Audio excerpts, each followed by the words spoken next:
बहुत साल पहले की बात है। लक्ष्मी नगर में एक बहुत बड़ा जंगल हुआ करता था। उस जंगल में शेर खान नाम का एक शेर रहता था। वह जंगल का राजा था। उसके शासनकाल में जंगल के सभी जानवर सुखी और शांति से रहते थे। यदि जंगल में कोई भी जानवर गलत काम करता तो शेर खान उसे दंड देते थे। वह कमजोर जानवरों की रक्षा भी करते थे। एक दिन शेर खान अपने गुफा के सामने बैठे थे। तभी उसका दोस्त भालू उसके पास आया। फिर दोनों दोस्त मिलकर जंगल और जंगल के जानवरों के बारे में आलोचना करने लगे। मैं इस जंगल का सबसे शक्तिशाली जानवर हूँ। मेरे सामने जंगल का कोई भी जानवर टिक नहीं सकता। क्या कहते हो भालू भाई? ये तो तुमने बिल्कुल ठीक कहा, लेकिन हाथी के सामने तुम बिल्कुल चूहे जैसे दिखते हो। क्या ठीक कहा ना मैंने शेर खान? भालू की बात सुनकर शेर खान बहुत क्रोधित हो गए। भालू, तुम्हारी हिम्मत कैसे हुई मेरे बारे में इस तरह की बातें करने की? तुम्हें पता है तुम किसके सामने बात कर रहे हो? मैं इस जंगल का राजा हूँ। तुम मेरे दोस्त हो, इसीलिए तुम्हारे साथ मैं थोड़ा मजाक कर रहा था। तुम मेरे बात का बुरा मत मानना शेर खान। शेर खान नहीं, महाराज कहो महाराज। मैं इस जंगल का राजा हूँ, इसीलिए बाकी जानवरों की तरह तुम भी मुझे आज से महाराज कह के ही बुलाओगे। लेकिन शेर खान, हम दोनों दोस्त हैं, फिर भी तुम ऐसे क्यों बातें कर रहे हो? दोस्त है नहीं, दोस्त थे। आज से हमारी दोस्ती खत्म। आज के बाद मैं तुमसे कभी बात नहीं करूंगा। दोस्त कहकर मेरे सामने कभी मत आना। चले जाओ यहाँ से। अपने दोस्त का इस व्यवहार से भालू बहुत दुखी हुआ और वह वहां से चला गया। उसी जंगल में गोलू नाम का एक बंदर भी रहता था। वह दूसरों की चीज चुराकर भाग जाता था। एक दिन गोलू की चोरी करते समय शेर खान के एक सिपाही के द्वारा पकड़ा जाता है और उसे शेर खान के सामने विचार के लिए लाया जाता है। गोलू को देखकर शेर खान कहते हैं, गोलू, तुम्हारी चोरी की किस्से जंगल के दूर दूर तक मशहूर है। तुम जानवरों के घर में ही नहीं, बल्कि मेरे दरबार में भी बहुत चीज चोरी की है। इसीलिए मैं तुम्हें पहाड़ से गिराकर मारने की सजा घोषित करता हूँ। आज से ठीक 2 महीना बाद तुम्हें पहाड़ से गिराकर मार दिया जाएगा।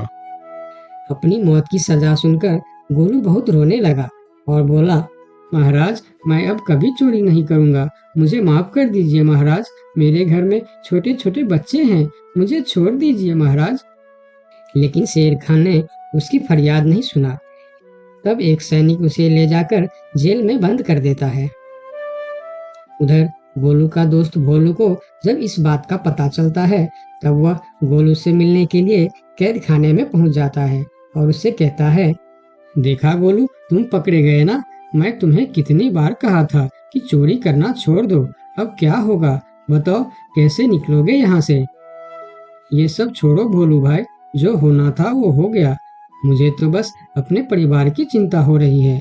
काश मैं मरने से पहले उनके लिए कुछ कर पाता।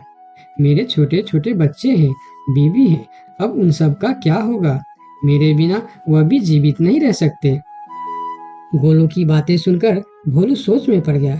फिर वह शेर खान के पास गया और बोला, महाराज, मैं गोलू का दोस्त भोलू हूँ। मैं आपसे कुछ कहने आया हूँ। तो तुम गोलू का दोस्त भोलू हो? ठीक है, बताओ क्या कहना चाहते हो तुम? महाराज, मैं चाहता हूँ कि आप गोलू को कुछ दिन के लिए उसके परिवार के पास जाने दें, ताकि वह मरने से पहले अपने परिवार के लिए कुछ इंतजाम कर सके। मरने वाले का आखिरी इच्छा पूरा कीजिए महाराज। आप एक बार उसके परिवार के बारे में भी सोचिए।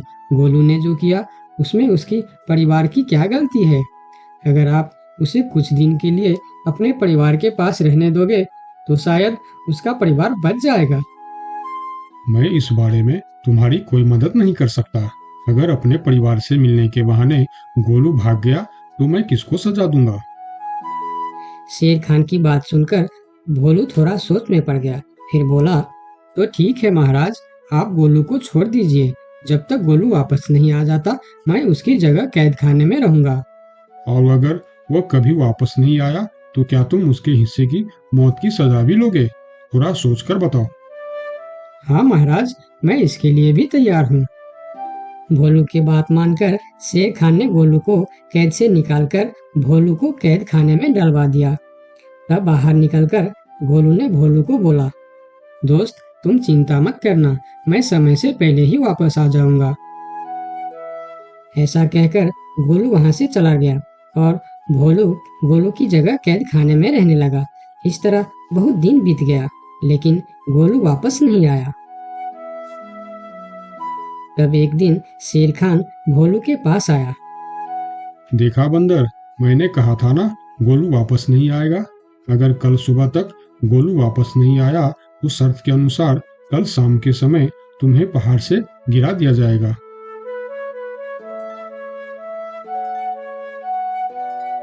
अगले दिन भी जब गोलू वापस नहीं आया, तब शेर खान और उनके सैनिक भोलू को लेकर पहाड़ के किनारे पर गए। फिर भोलू को खाई के किनारे खड़ा करके शेर खान ने कहा, देखा ना मूर्ख बंदर, तुम्हारे दोस्त तुमको धोखा देकर चला गया। अब तुम मरने के लिए तैयार हो जाओ। लेकिन इस बार भी गोलू नहीं डरा और बोला, कोई बात नहीं महाराज, मैं अपने दोस्त के लिए मरने के लिए भी तैयार हूँ। मैं यह जानकर बहुत खुश हूँ कि मेरा दोस्त अपने परिवार के साथ खुश है। मेरे आगे पीछे और कोई नहीं है, मैं तैयार हूँ महाराज। शेर खान और भोलू के बीच बातचीत चल ही रही थी कि तभी थोड़ी दूर पर गोलू उनके और आता हुआ दिखाई दिया। फिर पास आकर उसने बोला, तुम्हें ऐसा करने की कोई जरूरत नहीं है दोस्त। तुमने मेरे लिए जो किया उसके लिए तुम्हारा बहुत बहुत शुक्रिया। अब मैं अपनी सजा पूरी करने के लिए तैयार हूँ। महाराज छोड़ दीजिए मेरे दोस्त को। गोलू, तुम्हें वापस आने की क्या जरूरत थी? मैं यह सजा ले लेता था। तुम्हारे घर में छोटे छोटे बच्चे हैं, बीवी है, उनका क्या होगा? मेरे परिवार में मेरे अलावा और कोई नहीं है, इसीलिए यदि मैं मर भी जाऊं तो मेरे लिए किसी को कोई दुख नहीं होगी। तुम यहाँ से चले जाओ। नहीं दोस्त, गलती मैंने की है, इसीलिए सजा भी मुझे ही मिलनी चाहिए। उन दोनों की दोस्ती को देखकर शेर खान सोचने लगे, ये दोनों अपने दोस्ती के खातिर एक दूसरे के लिए जान देने के लिए तैयार है, और मैं एक छोटी सी बात के लिए अपने सबसे अच्छे मित्र भालू से दोस्ती तोड़ दी। यह मैंने बहुत बड़ा गलती कर दी। मुझे इसका प्रायश्चित करना ही होगा। किसी को मरने की कोई जरूरत नहीं है। तुम दोनों की दोस्ती देखकर मैं गोलू की सजा माफ करता हूँ। और याद रखना गोलू, अगर तुमने फिर से चोरी की तो अगली बार मैं तुम्हारी सजा माफ नहीं कर पाऊंगा। नहीं नहीं महाराज, आज के बाद मैं फिर कभी ऐसा गलती नहीं करूंगा। आज से मैं ईमानदारी से मेहनत करके अपना परिवार चलाऊंगा। आपका बहुत बहुत धन्यवाद महाराज। ठीक है, अब तुम लोग यहाँ से जा सकते हो। उनके जाने के बाद शेर खान सीधा अपने दोस्त भालू के पास गया। भालू मेरा दोस्त, मैं यहाँ तुमसे माफी मांगने के लिए आया हूँ। मैंने जो उस दिन तुम्हारे साथ व्यवहार किया वह बहुत गलत था। मैं बहुत शर्मिंदा हूँ। मुझे माफ कर दो मेरे दोस्त। लेकिन महाराज, आपने तो कहा था। महाराज नहीं, शेर खान बोलो, शेर खान। आज से तुम मुझे महाराज नहीं, शेर खान ही बुलाओगे, क्योंकि दोस्त एक दूसरे के नाम लेकर ही बुलाते हैं। आज से तुम मेरे सबसे अच्छे दोस्त हो।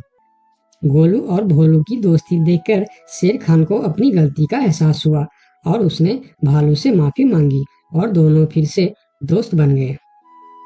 तो दोस्तों, इस कहानी से हमें यह सीख मिलता है कि कभी-कभी दूसरे के अच्छाइयों को देखकर भी हम अच्छा बन जाते हैं। इसीलिए हमें हमेशा अच्छे लोगों के साथ ही दोस्ती रखनी चाहिए और अच्छे-अच्छे काम भी करनी चाहिए। आपका बहुत बहुत धन्यवाद।